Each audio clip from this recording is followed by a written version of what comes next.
May join in, please. President William Ruto has reiterated his commitment to the implementation of the universal health coverage. Ruto noted that he has assented into law 4 bills, now acts of parliament, that will be keen in actualizing enhanced medical services to all Kenyans. And it is my intention that before 1st of January, we must have settled that conversation so that we can effectively make sure that all Kenyans have access to universal health. Speaking when he officiated the commissioning of the state-of-the-art microbiology lab by the Mission for Essential Drugs and Supplies, the president emphasized that the conversation must involve different players while ensuring that those at the bottom of the pyramid have access to free health care. The conversation must determine how much somebody like the president pays and how much Mama Mboga pays.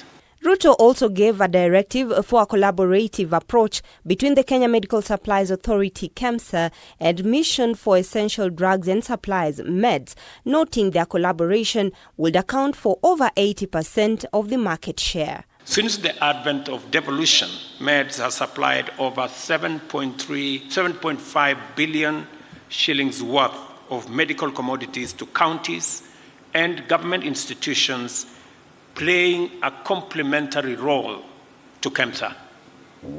I encourage the two organizations to strengthen their partnership to exploit opportunities that will benefit Kenyans. This comes even as the sector aims at finalizing the regulations that were passed to act by the end of December to ensure that by 1st January, Kenyans will enable to see a change in the universal health coverage. The organization has invested over Kenya shillings 100 million to set up the microbiology laboratory.